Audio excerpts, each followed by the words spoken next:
This is Identity at the Center. If it has anything to do with IAM, this is the go-to podcast. So if you're a beginner or an expert or anyone in between, you've found your new home. Welcome to Identity at the Center. Now your hosts, Jim McDonald and Jeff Stedman. Welcome to the Identity at the Center podcast. I'm Jeff, and that's Jim. Hey, Jim. Hey, Jeff. How are you? Good. You seemed a little bit like slightly delayed there for a second. Well, you know my deal. Like, this is bad allergy season. I'm a bad allergy sufferer.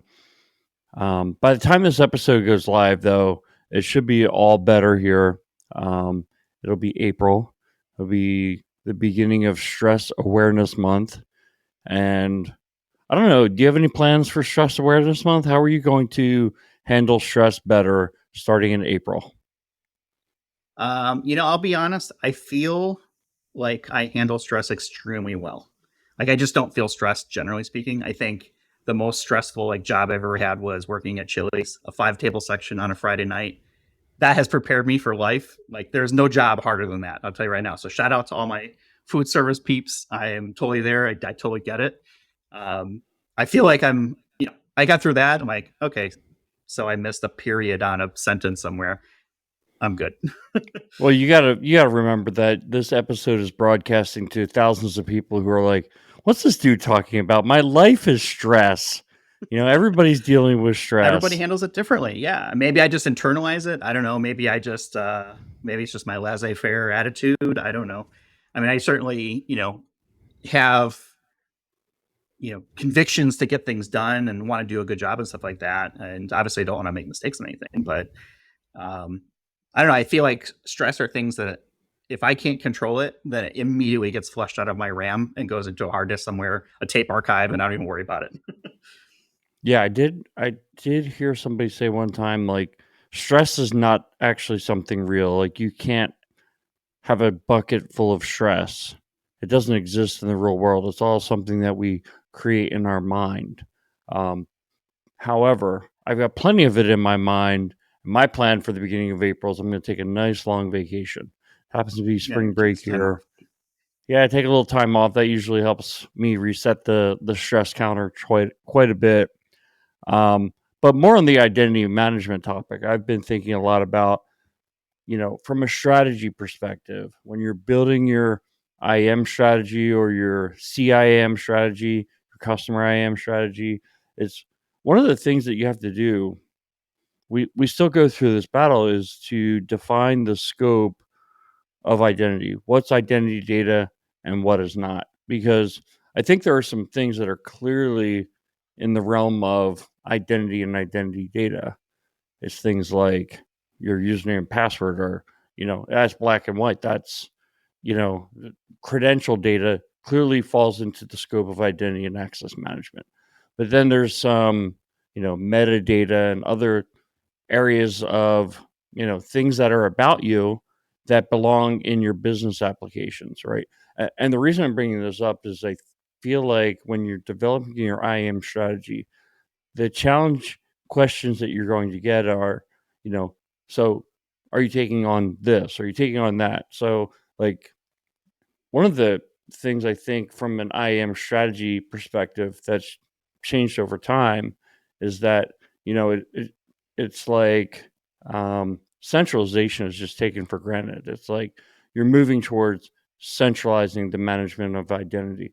Just like, it's taken for granted anymore that you don't even hardly ever look at build versus buy. You just assume buy. So now it's like, what are you going to buy? Or, you're not going to build your own identity management system. You're not going to build your own authentication system. But 10, 15 years ago, that was a serious question. Should we just build this ourselves? So I think that the same kind of question now, okay, well, how far are you going to take centralization? And, the bigger the environment you have, it comes into, okay, like master data management and, coming up with a kind of a golden record of what that person is or what that identity is that in your scope?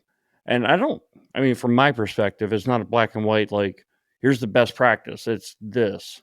It's kind of what your organization has to come up with. Is like, yeah, our identity management team is going to take that. That's part of our strategy. We're going to do whatever, draw the line wherever you want. I think that's really based on your organization, what you think it should be centralized, what is clearly a part of identity and access management for you, and then be able to communicate that out. So, what are your thoughts? Well, I mean, thoughts on what? That was a lot. um, I guess really it's scope, right? I guess that's the fundamental part that I picked out of there is what is the scope of your IAM program? What is the scope of your strategy? What are you trying to solve for? If you don't have that understood up front, then you're going to go off and start solving problems that maybe you don't need to solve or shouldn't be solving for. Yeah, I guess. I mean, I see your point, and I guess that you're right. But maybe I'm overthinking some of these things, but it seems to me that when you get into we're going to draw up our identity management strategy, there's always going to be people on the other side who don't want parts of their applications, for example, put into a centralized system, taken out of their applications, management of profiles, for example. And so I think that you have to step into that area very thoughtfully and do it very intentionally and really think through those issues. Like, okay, does this belong as part of this, central IAM strategy for us? But Well, that's all. let me, I still think it's a scope question because the IAM program manager in me or the CISO in me would say, yes, every application is in scope for identity and access management.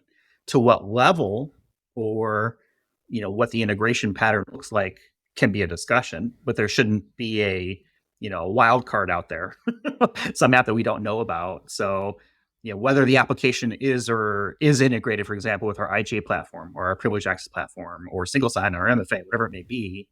I think there are certain things that are non-negotiables. It will be managed, it will be governed. The level of the governance, the level of the management is something that the organization will come to an agreement with and say, okay, we are going to take that one over because we want to make sure that it adheres to these things, or maybe it's more decentralized, but there are still rules that application still has to follow. So for me, that's the way I look at it is everything is in scope for management, at least, or governance. And you can define what that means. The rest of it, from a technical aspect, comes back later. Well, I guess that's kind of the black and white version, right? That's the stuff that, okay, I agree. Authentication should be centralized. And usually you don't run into too many battles except where it's like, that's going to be a very difficult integration for us. But when it gets into authorization, entitlements, roles, like, is your centralized IAM system that doesn't even exist today going to take that over from our application, which is so freaking complicated that, even if you could land somebody on the moon, you can't figure out how our application works? Is that what you're saying? So that, and then the identity data, like all this data that we're collecting about the person, like how much of this are you taking over? Are you going to start sending us the address for the person to our application? So I think that you have to go into that very consciously. And first off, you have to understand your environment and kind of how far you're taking it. But, you have to think through those things before you just throw your strategy out there, unless you have a very receptive group that's going to help you brainstorm and work your way through it. But at that case, I'd say you're not at a final strategy. But I think that you need to think through those things, especially around identity data and around authorization, how far you're going to take your IAM strategy, your IAM tools and processes that you're going to be implementing. Are you going to do registration for all users? Okay, you're going to do registration. Are you just going to create the sign-in account, or are you going to take over everything? Are you going to run registration for all the pieces of data that we need to collect? Yeah, and I think that's, to me, and that goes back to the scope question, is what's the level of integration? The scope is everything should be managed at some level. The management might be none, or the management might be full, right? We're going to take it over directly out of your hands and not even doing, let you touch it anymore. And the truth is, I think most organizations fall somewhere in between of all those different options. There'll be some apps that are disconnected, but they're still known and governed and have, compliance things they have to adhere to and security and whatever it may be. And then you've got the other ones that, of course, you want to pull into single sign-on or MFA and simplify the environment, right? I don't think there's many IAM programs out there that'd be like, no, we don't want to put, any of all of our apps onto SSL. I think that should be like the default standpoint. And then from there you decide, okay, what are the exceptions that come out of it, rather than trying to approach it from the other side of it. Yeah. Yeah. And I think this is an area where, enterprise IAM, workforce IAM kind of falls into much more predictable patterns. When you get into the customer IAM side of the house, it's really looking at, okay, like what are the problems that you're trying to solve, and really having to build an approach that has to be flexible based on, what is the environment that you're building into. Yeah, well, customer IAM is a totally different beast, and I think you and I have talked about that before, where there is clearly a difference between the two. And for those that are in the know, I think they get it, but I think there's still a lot of organizations maybe who aren't as familiar with the IAM. They just see IAM as IAM and not enterprise, workforce, consumer, vendor, partner, customer, right? Whatever it might look like for them. There are very clear differentiations between the two, especially then when you start getting into the global aspect of it, right? You've got, GDPR versus HIPAA versus, regulations all around the world that throw wrenches into things and makes it even that much more difficult. Absolutely. Yeah. And that's where it's like, you can't be an expert in everything, but, when you start to, I can pretend to be that, when you build that industry knowledge on top of subject matter expertise, I was actually thinking we could shift the conversation into the conference space, because I think these are kind of conversations that I love to have over a beer or a coffee, and just, the hall, a little bit more than small talk. It's like when you get into talking to people about, okay, what are the kind of problems that you're solving?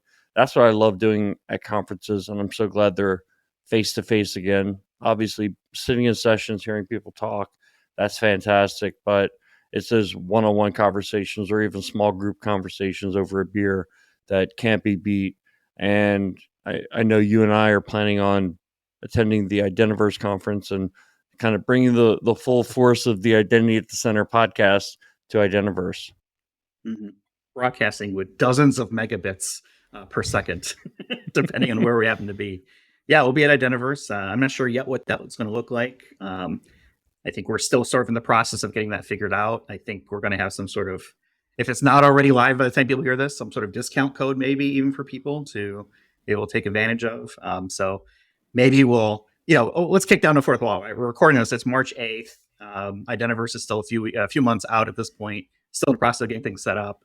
Maybe there will be like some pre-roll ad type thing that we do ahead of time before this part airs. And then we'll just like, oh, go point back to that, right? Whatever that code was. And then you just, I'll overwrite it with whatever I'm saying right now. Yeah. And like most things on this podcast, the discount code is meant for the people. We're not going to make any money from it. Just like the podcast, we don't make any money from it. We actually lose money on it because we buy fancy microphones and headsets all the time out of our own pocket. Yeah, this is purely for the listeners. It's very cool that Identiverse is partnered up with it on it too. So definitely, it's tongue in cheek, but yeah, definitely something that hopefully our listeners can benefit from. Discount's a discount, which is great, especially if your folks are on the fence. Haven't registered yet. It doesn't retroactively apply, is my understanding. So if you haven't registered yet, find out our discount code and then use it, and then save yourself a little bit of money. And then what do they do with that extra money, Jim? That 20%. What would we do in terms of, like, if we had? Do you tell your company?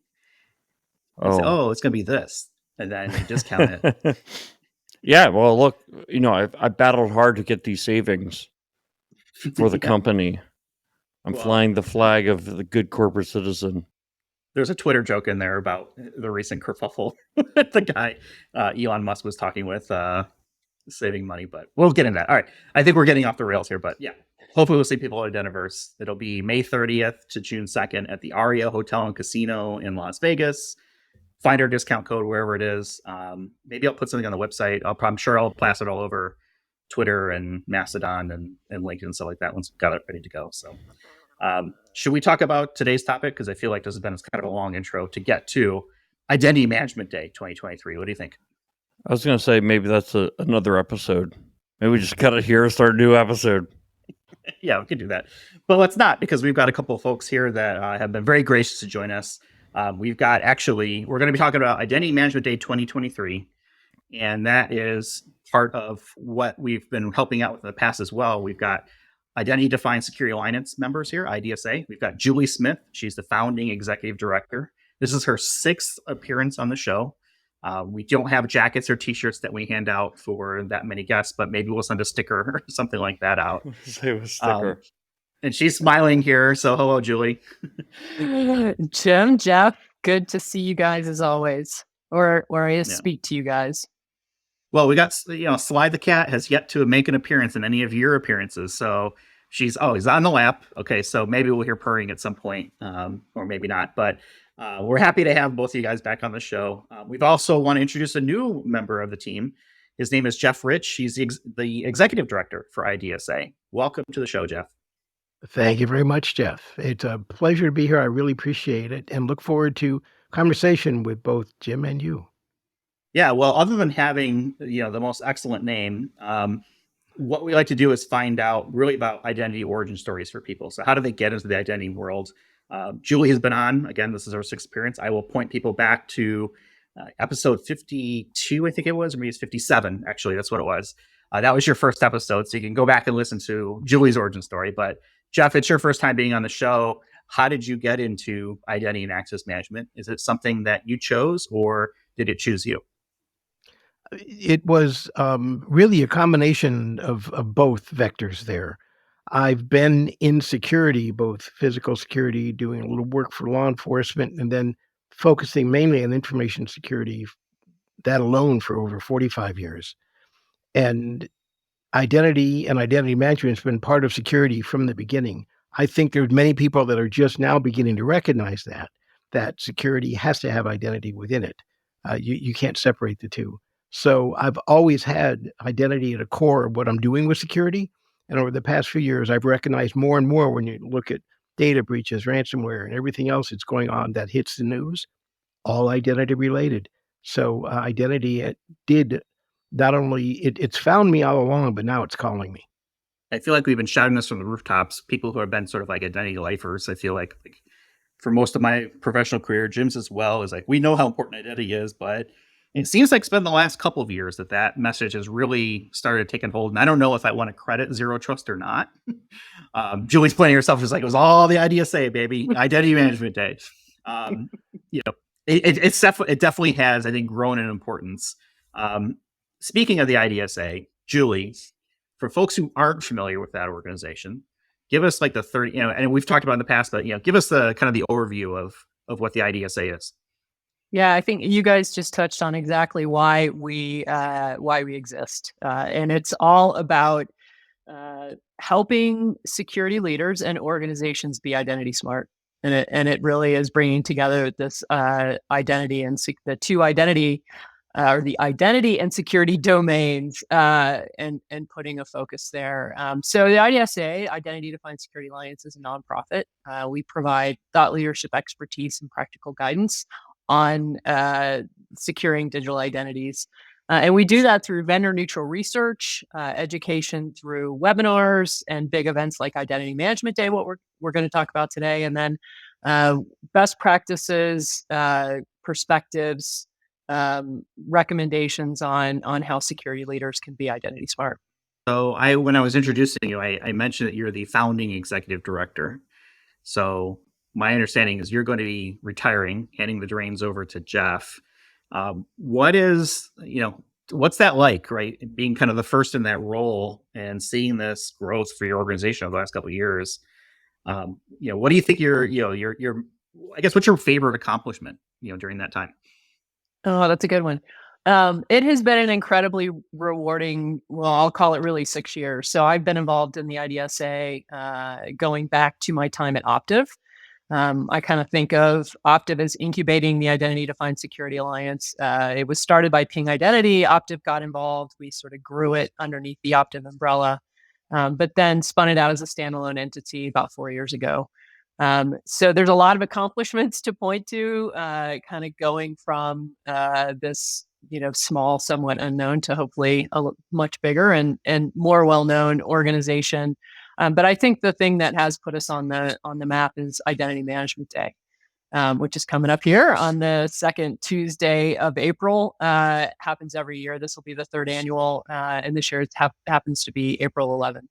So, I'm excited to talk more about that. But I would say, just the fact that our organization, our research is getting picked up and quoted and referenced in ways that I don't even know about. It just happens to pop onto my radar every day. I think that's one of the biggest accomplishments is that we have gotten to that point.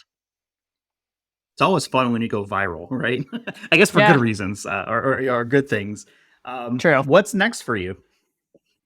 Good question. I think my plan right now is take some time off between now and the end of the year. Spend some time, as we've talked about before, right? I like to golf. I like to cycle. I like to enjoy everything that is the Colorado mountains. So spend time with friends and family and significant other, and travel, and just kind of enjoy life for a while, and then figure out what the next chapter holds for me. I'm not exactly sure what that is, and I don't want to define it while I'm still in the process of kind of wrapping up this part of, or this chapter in my life. So I'll spend the next 6 months or 8 months or so trying to figure that out. And it starts off with exactly. It starts off with a week in Hawaii where I've never been, so I'm super excited about that. So as soon as Identity Management Day wraps up, I'm on a plane and out of here. I feel like you're running out, right? It's like, all right, well, leave the meeting or the webinar right on the 11th, and then next thing you know, it's like all you see is like a puff of smoke, and Julie's gone. She's like in a totally. in a black car on her way to the airport. Exactly, which is very cool.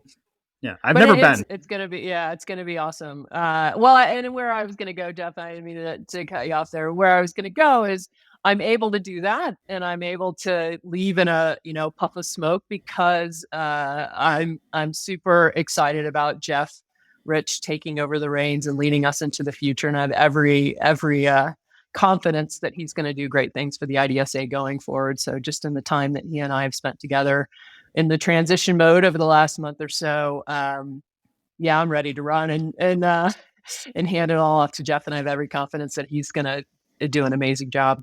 So Jeff, what is Julie leaving you with? Is there like a to-do list? Is there is the autoresponder already on? Please forward to Jeff, all questions about this, whatever it may be. Like, let's pretend she's not here, right? Everything's going to be her fault for the next year or so, right? All things. I think that's tradition. Whenever you leave any organization, it's always it's always the last person's fault, right? We got to spend some time fixing it. Not that Julie, we love Julie, but what are the things that you see on your plate coming up here in the next like out of the chute for IDSA? Well, first of all, I want to say two things. One, my number one objective is living up to the expectations she just set in that transitional introduction of me here. And no, she's not leaving a to-do list. That doesn't mean there aren't things to do here. Without question, my list is overflowing. I have to hand it to Julie. I'm going to take this public opportunity. It won't be the last time I do it. I do not know how she's done this for the past few years. I've been here a month working with her, and with two of us, I'm thinking, we can't get this all done. Then I realized a month ago she was doing it herself. So amazing job by Julie to build this up and get it to where it is.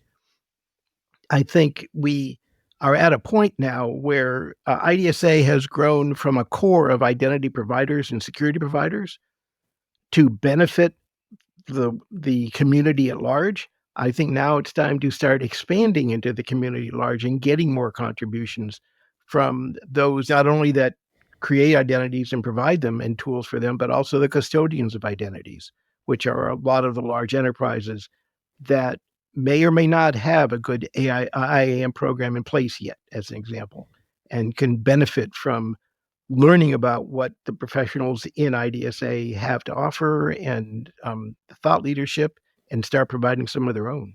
Let me pat Julie on the back now. So I think that one thing she brought to the table was amazing organizational skills. Grew IDSA from nothing to where it is today. And whatever it becomes would have never been had she not done that. But What I also always thought about Julie was that she's an identity person. She gets it. And I'm sure you would not be in this role if you didn't get it. So, Jeff, as your inauguration into the Identity at the Center podcast, I'm going to ask you one of the tough questions that we've repeated on this podcast many times, which is, getting into the subject matter. What's the difference between IAM and digital identity? Because let me give a little bit of background on that question. To me, it almost felt like digital identity as a term was replacing identity and access management. We were talking about this industry of digital identity. And so we posed that question to Andy Hindle, who is the organizer of the Identiverse conference and was the president of the ID Pro. That very question, he said, that's going to take me more than what we can fit into this episode. So what Jeff and I did was we put together an episode. It's one of our most downloaded popular episodes, and we asked a bunch of identity gurus, what's the difference between digital identity and identity and access management? And not as a test to you, but to you, what is the difference? We could spend the next month talking about this, but I think I have what I consider the difference, because IAM is more of the overall umbrella that has a combination of whether it's the tools you use or your policies or procedures and everything around obtaining identity, issuing identity, access controls, and managing that whole sphere together. To me, digital identity is different, because a digital identity is something that every one of us creates whenever we do something in a digital realm. And that includes actions, access, and in some cases, like what websites you visit, whatever trails you leave, that becomes, in my mind, part of your digital identity. And it's not traditionally, in my mind, part of what has been accepted as identity and access management, IAM. So how different is that from what you've been hearing from all the experts? No, I think that's a good. We've heard the exact opposite. We've heard exactly what you just said. I can be convinced digital identity is the thumbprint. You go and the crime scene has these fingerprints all over it, and those are the digital identities, right, that you leave behind. I think it's kind of the analogy for you with the trail. But I've also heard people say digital identity is the umbrella. Identity access management is one of the functions within that IAM umbrella. So, I mean, I think everybody, ultimately, I think these are just terms, right? And what those terms ultimately become are how people intended for them to be understood when they use those terms. And so I kind of think the best definition that we got was from Alec Fry, who goes by the moniker Fry Identity, who said it's like football. A football is a ball, but it's also this concept of a sport that's an international phenomenon. And it all depends on what you meant to, when you use the term football, what did you mean? And that's digital identity. Jeff, you have any thoughts there? Oh, you're talking to your Jeff.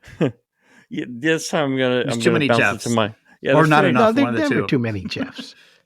Well, Jeff and I have already decided that we're going to start our own podcast. It's going to be just Jeffs talking to each other, and you can only be on the show if your name is Jeff. So that's how that's going to roll. It's going to be one episode a year. One episode a year, yeah. I'm with Alec on this one. I think that's how I let off my description as well. Is I think the context of the question matters. Who are you talking to? In what context? Because digital identity, access, management, all four words mean different things to different people, depending on who you're talking to. And when you combine them, now you've got a bunch of different options where, Jim, you might say, okay, well, it means this to you, Jim. And when I talk to someone else, my wife or my dog, right, it means different things to them, or it doesn't mean anything at all, right? It could be that as well. So I think this, it's whatever it needs to be, but I think you have to recognize that and tailor your question and your conversation to who are you talking to and what is the context that those terms mean to them, and make sure that you're speaking the language in a common, in a common vernacular. Julie, do you have your own take on this, or are you with Alex Fry as well? We talked about it maybe the last time I was on, and I'm with Alex. I think digital identity is the thing, and identity and access management is, the broader umbrella of how you manage it. What's the life cycle? What are all the attributes that need to be defined about it? But digital identity is the thing that we care the most about because it's the thing that's getting compromised the most. So, Jeff, Rich, where's identity and access management heading? Well, it's heading at high speed, right down the road, right down the middle of the road. And I say that because for those that don't know it yet, if you haven't heard about, data breaches, ransomware, anything else going on that's bad on the internet, the dark web, all of those things end up having or result in identity compromises. So because of all that, I think identity and access management is heading towards a little more standardization. I believe we probably, as much as I get it's all about context, I think we need to start defining the context and saying, here's what identity means, and here's a value we can start associating with it. I'm going to give you a real quick example. If you take a look at payment card information, there is an identity aspect to that. And when it's compromised, even though it may take a while, there is a remedy to it. Healthcare information. If you have a given diagnosis for a disease, when that's compromised, how do you remedy that? You can't. So the value of that healthcare information on the big scale is probably a little more value than a little higher rather than the value of the payment card information. And if you expand that to all scopes of digital identity and access management, I think it becomes a matter of defining the context, stratifying different levels of value of identities. And because of that, and associating that with value of resources they may be accessing, you get into concept of things at the highest value. Maybe that's a really good opportunity to implement something like zero trust. When you're down at the lower end of value, maybe it's not worth the effort and time to do something like zero trust, but you still need some form of identification and authentication. Yeah, that's a really good point. And I think you're referencing kind of a risk-based model as well. Jeff Stedman and I like to talk about this podcast as kind of a time capsule for the IAM industry. We've had a lot of people who've been in this industry for a long time on the podcast. Those episodes will always be out there for people to enjoy and to research what were they thinking back in the early, back in 2019 or 2020. So what I'm going to ask you for is any bold predictions that you want to throw into the time capsule. So I have a prediction that some people may think of as bold. Some people may think it's impossible. But I believe that we have a future coming for us where each of us are going to be in complete control of our own identity. Now, that doesn't mean it's controlled the way you want it to be, because each of us are in control of our own health, our own weight, and everything else, but that doesn't always work out the way we want. However, more and more, and you're seeing privacy legislation start to drive enterprises towards this. Identity information from me should be controlled by me. I may give you access to it, and I may determine how you can use it, and I may revoke that access to it, but it's still my identity, and I'm going to control it. In the U.S. especially, that's not happening right now. We're nowhere near it. And I believe my bold prediction is down the road, that is what we're going to have to do. Otherwise, individuals will have no control over being able to say who they are, how they get credit, how they get access to anything, how they go to the movies. All of that's going to be potentially compromised when they don't have appropriate control over their identity. So given that line of thinking, I would expect at some point we'll start to see some things along those lines in IDSA content. Will we see anything like that maybe on Identity Management Day? Are there any sessions that kind of touch on that self-sovereign or decentralized, or are things coming up? Or is that still in the sort of the queue? Because I know it's a very meaty topic, and I think there's a lot of confusion still in the space of blockchain, for better or worse, haven't been equated with decentralized identity, again, for better or worse. Where do you see IDSA tackling some of those topics? Well, I think you're going to see topics that touch on privacy, and privacy ends up being the driver right now for how that level of self-control comes up. Now, you did ask for a bold prediction, and I'm assuming you were thinking more than a month from now, which is why I don't think you're necessarily going to see the solutions right away for it. But I do believe you're going to see discussions about it, because when you discuss privacy and the importance of that, and what happens when a leak occurs, you're going to see some solutions that start talking about how an individual can exercise more control. However, I think that's going to happen in concert with governments, whether it's at the local, state, or federal level, and dare say even an international standard. That's very bold at some point for that. That is that part's a slow moving train. So this IAM that's going at high speed down the center of the road, in the future, it's going to crash into that slow moving train that are government regulations. And I would like to think what comes out of that is a good common sense approach to allowing individuals to be able to take control of their identity. Do I think it's going to happen this year? No. But I do think you'll see some topics that can at least touch on it at an Identity Management Day. I think it's interesting because I think this is something that seems to come up almost every conference I've been to for the last year. And every conference that I'm attending this year has some sort of track or topic, right? Even multiple kind of presentations on this concept of self-sovereign status of being able to part and parcel out portions of your personal data out and however it should be used. And I think I'm not sure if it'll be solved in the next 5 years or 10 years, because I think there's a lot of questions of where will this be built? Who's going to administrate it? How easy is it going to be used for everyone to use? Is it going to create a second class experience for other people who aren't on, that platform, right? Those sorts of things. So it'll be interesting to see how it kind of plays out. You mentioned Identity Management Day, and I know, Julie, this has sort of been your baby for the last couple of years now. And I guess from a attendee perspective, what should I be expecting on that day? And again, it's April 11th. It's the second Tuesday of April. And we'll have a link in our show notes as well for people to check out and get more information for it. But I guess who is Identity Management Day designed for? Yeah, good question. So I would say it's designed for everybody. When we started it 3 years ago, the idea came from one of my member companies at the time, or our member companies at the time.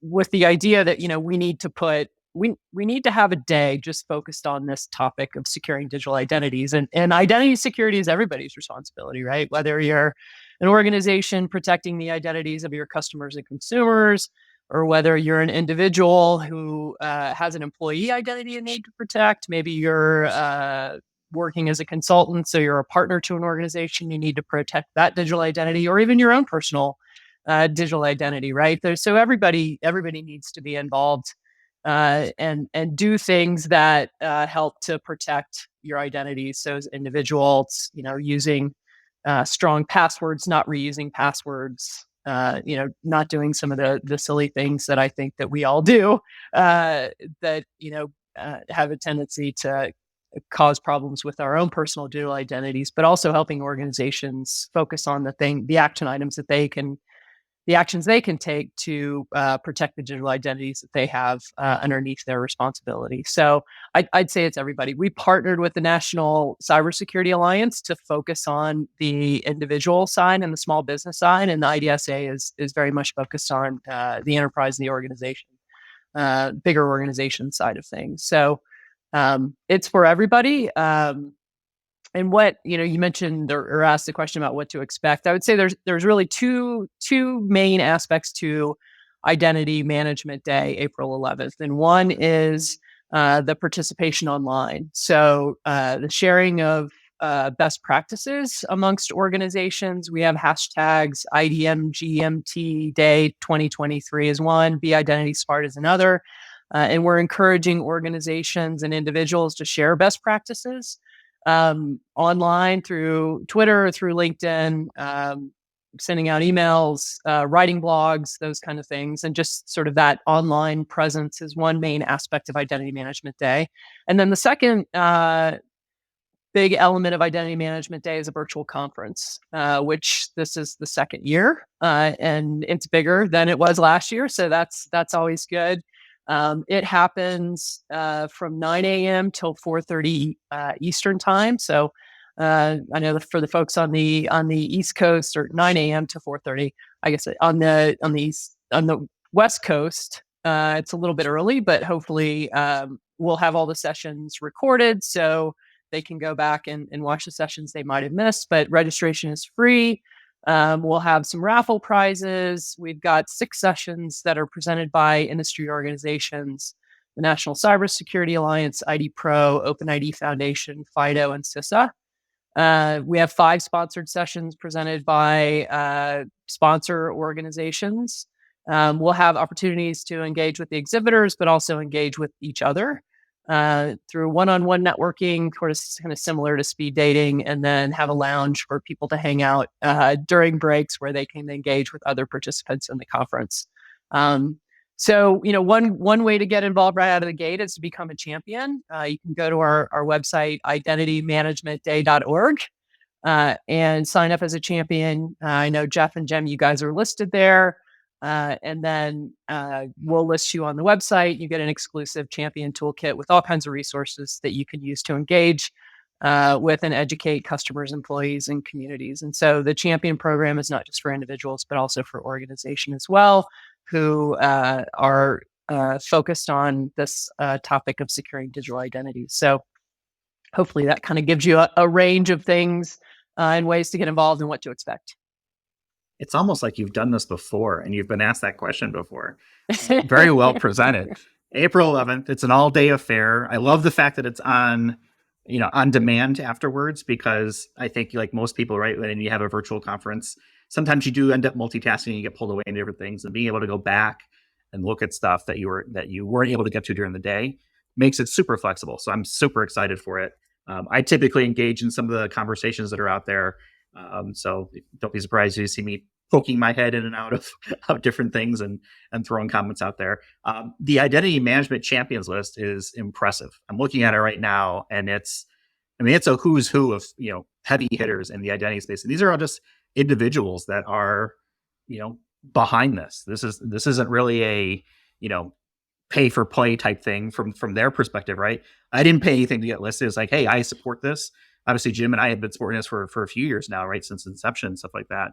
I think it's a great opportunity to get the identity management industry together and have conversations and drive awareness and really hear from folks out there and be part of the conversation, which is great, because I think a lot of times you get conferences or other webinars and things like that. You're a watcher. You're not a participant.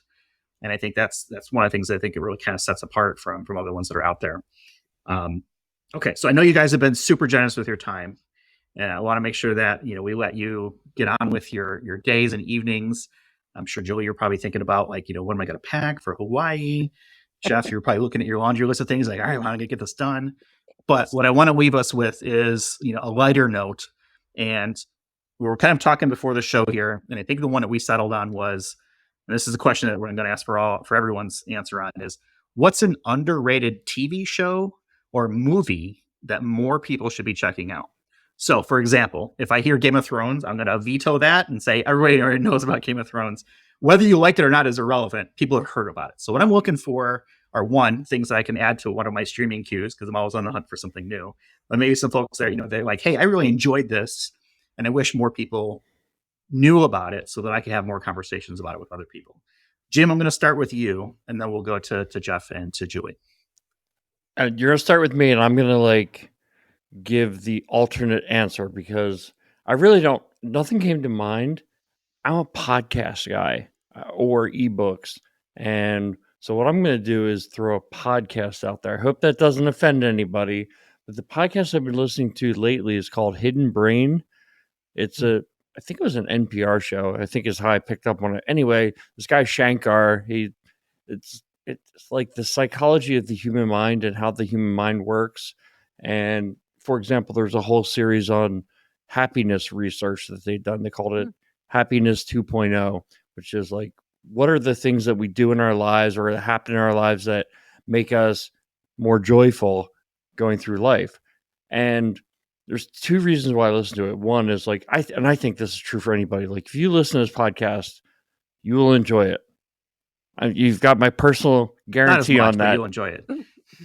You'll enjoy it. If you don't listen to it, you won't enjoy it. But that's number one. Number two is like, I'll listen to it. This guy, Shankar, he's super well spoken, and I feel like after I listen to his show, if I go into a meeting, my vocabulary expands temporarily. So, I mean, that's part of the reason why I listen to it is like, he's so well spoken. I feel like that kind of rubs off on me a little bit and takes me from a 3 on a scale of 1 to 10 to maybe a 4. So there you go. My answer is Hidden Brain Podcast. That's a 33% improvement. And those are numbers that anybody would take. You got to know how to market that, right? Jeff, what about yourself? What is an underrated TV show or movie, or I guess podcast or something that more people I'm not should going be to go with checking out? podcast, but I do support the Hidden Brain. That's a great show. So the underrated show that I have in mind, it's streaming on Prime. It's called Three Pines. And it's something I think not enough people know about. If you are into a good murder detective, but it's not either a gruesome or real bloody, or every episode a murder solved in 44 minutes. It's not that kind of show. It's more slow paced, and it takes place in Quebec, Canada. And I didn't know if there were two, so I had to say that. And it deals more with the eccentricities of a town, and they're somewhat rural, so they all know each other maybe a bit too well. But there are some deaths that occur, and everything kind of intertwines, and I think it's great. I'm really hoping it gets picked up for a second season. What's it called again? Three Pines? Three Pines. Three Pines on Prime Video. Amazon Prime Video? Okay. Yep. Julie, about yourself? I think this is a little bit obscure, but maybe not. So if anybody that's a fan of Bryan Cranston of that Breaking Bad fame, there's it's in season 2 now, but there's a TV show on Showtime called Your Honor, and it is fantastic. I am, sitting on the edge of my seat every Friday, just waiting for it to drop, the next episode to drop. So it's set in New Orleans, which you don't usually see very often. And he's a judge that has some issues, and has some challenges in his life. And, I've really enjoyed it. So I don't know, you guys are shaking your head, so maybe it's something that you've watched, but, that's my favorite right now. My wife is into it, and I haven't seen any of them yet, but I love Bryan Cranston. I think he's so talented and so good at what he does. I mean, he's got such range too, between comedy and drama and sort of everything in between. And I'm in on that one. That's got to go on my list for sure. I'm sitting here struggling because I actually have 3 that I would want to bring up. Here's one. I'll go real quickly. First one is a show called God's Favorite Idiot. It's on Netflix, and it's a comedy with Ben Falcone and Melissa McCarthy. I just discovered this literally last weekend, doom scrolling through Netflix, trying to find something that my wife and I could agree on to watch, and flipped it on. It's like a 30-minute stupid comedy about basically the guy gets struck by lightning, and he's supposed to be sort of the messenger of God and deliver the world. And it's funny, and it's stupid, and it's just a good solid 30 minutes. So that's one I think that people should probably check out. I love the Bennington Show on Sirius XM radio. So for folks who know me, I will reference them every once in a while, but they do a daily show on the satellite radio, now streaming kind of platform. But I totally think it's such a great show, father, daughter, and just he's such a gifted comedian and just so fun to kind of listen to. I always have a good time listening to those guys. If I ever did a personal podcast, it would probably be something like that show. I don't think I could do it as good for sure, but it would be that sort of approach. Should I do my third or just leave it there? Yeah, all right, I see the 3. The other one is, this is something I've gotten into recently, is it's a streaming network called Dropout. It's by College Humor, and they do a lot of sketch comedy and things like that. It's super cheap. It's like $50 for a year. And they have this show called, they have a couple shows, but one is called Game Changer, which basically the rules of the game change every episode, and the players have to figure out what the rules of the game are to win. So they're thrown into a bunch of different scenarios and things you can find on YouTube as well if you want to find clips and stuff like that. But they don't know what the rules are when the game starts, and they have to figure out along the way. And it's just a weird, fun show where you can easily spend, half an hour as a time killer. So I cheated and went with 3. So that one hopefully isn't quite as intense as was it the Squid Game, right? Was that what was the one where you didn't know the rules of the game either, but the consequences were pretty dire. Consequences definitely not as dire, but very entertaining and fun and stupid all at the same time. Right up my alley. So I enjoy it. If you've checked it out, feel free to drop a note to LinkedIn. I'd love to chat about it. I just don't know anybody else has seen it. And I enjoy it. So that's me. All right, let's go ahead and leave it there for this week. Jeff, Julie, always appreciate the time you spent. Julie, congratulations on everything really that you've accomplished over the last several years with IDSA. Congratulations on going to Hawaii. And, I'm going to be, living vicariously through you. When you get back, I would love to understand how it went for you, because that's on my bucket list, is to get out to Hawaii at some point. And, recent data will help me plan that trip. Jeff, I'm looking forward to maybe having more conversations with you as things kind of progress with IDSA and seeing you both at Identity Management Day this year. So, and if we see each other at conferences, fist bumps. Julie and I met at a conference. It was RSA, I think, last year. It was, yeah. Or the year before. Yep. It was like on the corner in San Francisco there. It was a good time. So hopefully, So hopefully, Jeff, you and I will get to do the same thing here at an upcoming conference and give you the official Identity Center fist bump. We'll have links in our show notes for both Jeff and Julie. You can connect with them on LinkedIn. You can find out more about the Identity Defined Security Alliance, the IDSA, idsalliance.org. Also have links to Identity Management Day, identitymanagementday.org. And of course, you can find us on the web, idacpodcast.com. We're on Twitter at IDAC Podcast. We're on Mastodon even at IDAC Podcast, at infosec.exchange. And of course, you can always connect with Jim and I. We've been actually getting a lot of really cool messages and comments individually to us through listeners and stuff like that. So feel free to drop a note. Always happy to engage and talk. And it gives us ideas for things that we want to bring up on future shows. So don't forget that like and subscribe button. That's the best way that you can help us out. And we'll go ahead and leave it there. Thanks, everyone, for listening, and we'll talk with everyone in the next one. You've been listening to Identity at the Center. We hope you've enjoyed the show. Make sure to like, rate, and review, and we'll be back soon. But in the meantime, hit the website at identityatthecenter.com and find us on Twitter at IDAC Podcast. See you next time on Identity at the Center.